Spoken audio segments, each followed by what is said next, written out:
नमस्कार, मैं मीना रेडियो मेरी आवाज से सभी महिलाओं को अंतर्राष्ट्रीय महिला दिवस पर ढेर सारी बधाई देती हूँ और रेडियो मेरी आवाज के साथ जुड़ने के लिए धन्यवाद करती हूँ। आवाज की अगली मेहमान जो है वो मस्कत से हैं। इनका जन्म झारखंड में हुआ है। इन्होंने एमएससी इन जूलॉजी किया है। बीएड के साथ ही साथ इन्होंने साथ ये एक बेहतरीन कवित्री भी हैं और ये कई सोशल मीडिया एवं सोशल ग्रुप्स के साथ जुड़ी हुई हैं। इन्होंने कई सोशल मीडिया के साथ अपनी कविताओं का लाइव प्रदर्शन भी किया है। तो हमारी मल्टी टैलेंटेड विभा जी को हम बिना देरी करे रेडियो मेरी आवाज के मंच पर बुलाना चाहेंगे। नमस्ते विभा जी, रेडियो मेरी आवाज के इस मंच पर आपका स्वागत है। नमस्कार मीनल जी, बहुत बहुत धन्यवाद मुझे अपने कार्यक्रम में आमंत्रित करने के लिए। बहुत बहुत शुभकामनाएं महिला दिवस की आप सबको। बहुत बहुत बधाई हो आपको भी। विभा जी, मेरे मन में कुछ प्रश्न है जो मैं आपसे पूछना चाहूंगी। आपकी कविताएं तो हम बिल्कुल सुनेंगे ही, उसके पहले मैं कुछ प्रश्न जो मेरे मन में मैं जरूर पूछना चाहूंगी। विभा नहीं है फिर भी उसे संस्कृत प्राप्त नहीं है, इस पर आपके क्या विचार हैं? आप अपने विचार हमारे श्रोताओं के साथ जरूर शेयर करें। बहुत ही अच्छा प्रश्न है और आपने जो होम मेकर शब्द का इस्तेमाल किया ये बहुत ही अच्छा है, क्योंकि पिछले कुछ दिनों तक हाउसवाइफ कहा जाता था। हाउसवाइफ तो शादी के वक्त जब हमने कुंडली मिलाई तो एक लड़के से मिलाई और शादी के बाद तो धोखा हो गया ना, अब तो हाउसवाइफ हो गई। ऐसा कैसे है? बिल्कुल सही बात है। आप हाउसवाइफ नहीं हो सकते, आप होम मेकर हो सकते हैं। ठीक है, आप उसके घर में आए हैं तो आप होम मेकर हो सकते हैं, क्योंकि आप पूरे घर को संभालते हैं। तो इस शब्द का प्रयोग करने के लिए पहले तो मैं आपको बधाई दूंगी। और हाँ, इसे पहचान नहीं मिली इस काम को। लोगों ने ये नहीं समझा कि स्त्रियां कभी बेरोजगार नहीं होती। जो ऐसा होता है कि वो दिन भर काम करती और कभी भी पैसे नहीं जोड़ पाती, कमा कर नहीं लाती। बहुत सी स्त्रियां हैं, बहुत सी लड़कियां हैं जिन्होंने बचपन से घर में काम किया, बाहर भी काम किया और आखिरी दम तक उनके हाथों में पैसे नहीं रहते। पर स्त्रियां कभी बेरोजगार नहीं होती और इसको लोग नहीं पहचानते थे। पर अब पहचान मिल रही है होम मेकर्स को भी। अब ये बात हो रही है कि आप अपने पति जो हैं वो अपनी कमाई का एक हिस्सा पत्नियों को दिया करें। आप साथ रहकर भी उनको आर्थिक स्वतंत्रता प्रदान करें, वो अपने मन से अपने ऊपर या आपके ऊपर कुछ खर्च कर पाए। वरना पहले तो ऐसा होता था कि लोग पति से पैसे मांगते थे। अभी भी कुछ लोगों की मानसिकता है, पर त्योहारों में मैं यहाँ मस्कट में, फॉरेन में जो लेडीज हैं, मेरी सहेलियां हैं, पति के पैसे उड़ाए, पति ने ये खरीद के दिया। कैसे खरीद के दिया? वो तो तुम्हारे ही पैसे थे ना, तुमने कभी दावा नहीं किया, तुमने अपनी ताकत को पहचाना नहीं। ये है कि उनकी पसंद है, वो एक बात है, पर उन्होंने दिलाए ये कहना बिल्कुल गलत था। और अब इस चीज को पहचान मिल रही है, सारे लोग पहचान रहे हैं। और ये इन छोटी छोटी, जैसे हाउसवाइफ को होम मेकर कहा जाने लगा, वैसे ये शब्दों का हेरफेर भी बहुत मायने रखता है और अब ये पहचान मिल रही है। बिल्कुल सही बात है विभा जी, मैं टोटली एग्री करती हूँ आपके साथ। अच्छा विभा जी, ये बताइए, महिलाएं हर क्षेत्र में पुरुषों से कंधे से कंधा मिलाकर चल रही हैं, इस पर आपकी क्या राय है? अब क्या विचार है आपके? आप हमारे श्रोताओं को कुछ अपनी राय बताइए। ये भी बहुत सही सवाल है। महिलाएं पुरुषों के कंधे से कंधा मिलाकर चल रही हैं। मैं ये भी मानती हूँ कि पुरुष और महिला एक बराबर नहीं है, दोनों एक समान नहीं है, दोनों कॉम्प्लीमेंट्री हैं। दोनों के अपने अपने रोल हैं। प्रकृति ने कुछ बांधे हैं, कुछ हमारे सामाजिक नियम कानूनों ने बांधे हैं, कुछ धर्म ने, आस्थाओं ने भी दोनों को डिफरेंशिएट किया है। पर डिफरेंशिएट किया है, छोटा या बड़ा कभी नहीं कहा, दोनों को कॉम्प्लीमेंट्री हमेशा ही रखा है। तो अब स्त्रियां जो हैं वो घर से बाहर निकल के वो काम भी कर रही हैं जो पहले सिर्फ पुरुष किया करते थे, और साथ ही पुरुष भी वो काम कर रहे हैं जो पहले सिर्फ स्त्रियां किया करती थी। तो अब एक अलग तरह की समानता की स्थिति स्थापित हो रही है। समानता तो पहले भी समाज ने और संस्कृति ने अप्रूव किया ही था, पर जो दोनों के रोल अलग अलग बटे हुए थे, जो कॉम्प्लीमेंट्री कंडीशंस थे, अब वो रोल इंटरचेंज भी हो रहे हैं। पुरुष भी घर के अंदर काम कर रहे हैं और स्त्रियां भी बाहर कर रही हैं। ये एक बहुत ही अच्छी, बहुत ही प्रोग्रेसिव स्थिति है। बिल्कुल सही, बिल्कुल सही।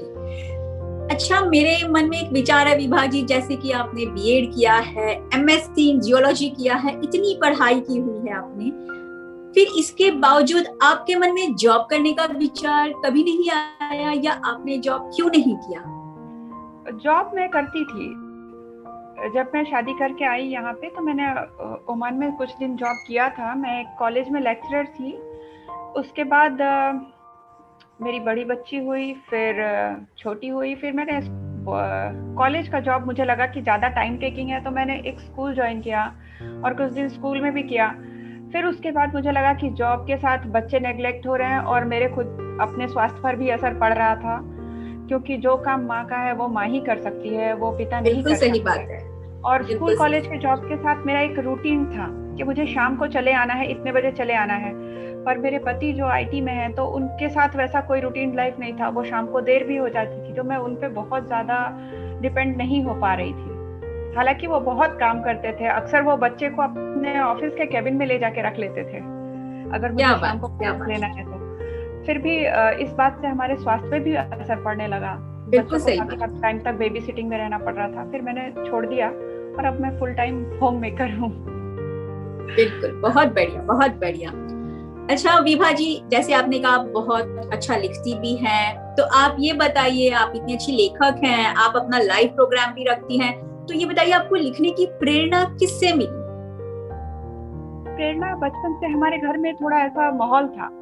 हमारे दादाजी काफी विद्वान थे, शास्त्री जी कहते थे उन्हें सब, और काफी सारे उनके पास डिग्रियां थी और उस जमाने में बहुत पढ़े लिखे थे। तो घर का एक माहौल ही वैसा हो गया था कि घर में साहित्य की चर्चा, साहित्यकारों की चर्चा। उसके बाद जहाँ मेरी प्रारंभिक शिक्षा हुई, उस स्कूल में भी साहित्यकारों को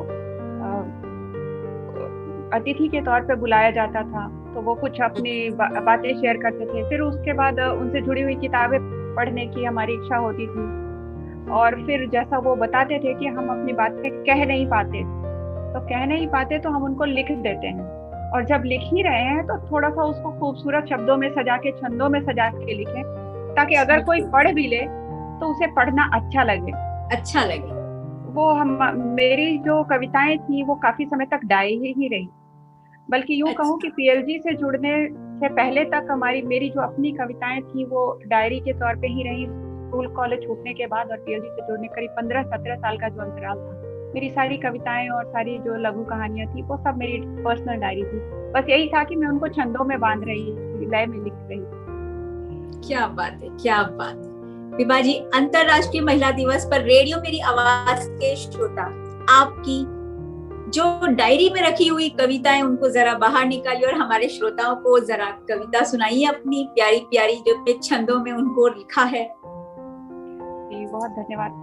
तो जैसा आपने कहा कि मैंने कंप्यूटर में डिप्लोमा किया और मैंने साइंस में एमएससी किया है, बीएड भी मैंने किया। तो साहित्य मैंने प्रोफेशनली जो होता है कि बीए एमए, वो चीज़ तो मैंने नहीं किया, डिग्रियां नहीं ली, पर साहित्य में रुचि बहुत थी। तो मैं हिंदी में लिखती हूँ और कोशिश करती हूँ कि मेरी हिंदी बहुत शुद्ध रहे, पर कहाँ तक सफल होती हूँ वो तो हिंदी वाले ही बता पाएंगे। तो हमारे श्रोता भी बताएंगे, आप बिल्कुल फिक्र मत कीजिए। और आप जिस तरीके से आप बोल रही हैं, मुझे पूरा विश्वास है आपकी कविता बेहद खूबसूरत होगी। जी बहुत धन्यवाद मीनल जी। तो एक ये कविता है, और मैं ये कभी नहीं मानती कि स्त्रियों को कमजोर करके रखा गया है या दबा के रखा गया है। जरूरत ये थी कि हम उस चीज को सही तरीके से डिकोड करते, और ये हमने कभी नहीं किया, स्त्रियों ने कभी नहीं किया। तो हमें दबा के कभी नहीं रखा गया था, हमने पहचाना ही नहीं कि हमें कौन सी ताकत दी गई। बिल्कुल। और मेरी कविता का शीर्षक भी है तुम कौन हो। सुनहरी वो किरण जो है, प्रभा सुषमा शुभा है, विभा आभा प्रकाशित है, स्वयं खिलती स्वयं संवरती है। बिखर कर रश्मियां बिछती तभी सूरज निकलता है, सवर संध्या समटती है तभी दिन रात मिलते हैं। और जो खास शब्द हैं, जो खास उपमाएं हैं, वो हमेशा स्त्रियों को ही दी गई हैं। स्त्रीलिंग का प्रयोग हमारी संस्कृति में बहुत ज्यादा हुआ है। बहुत ज्यादा। शिखर रश्मियां बिछती है तब सूरज निकलता है, सवर संध्या सिमटती है तभी दिन रात मिलते हैं। वही काली निशा शीतल सी वही चांदनी भी है, अंधेरे में ठिठक सिमटे दिए की रोशनी भी है। वो जो धरती है धारण कर रही तुझको भी मुझको भी, वही तो प्रकृति है जोड़ती नभ को भी धरती भी। वही तो प्रकृति है जोड़ती नभ को भी धरती भी, वही देवी है देती प्राण और फिर जन्म और जीवन। वही फिर सींचती है रक्त से जग जीव जन सज्जन।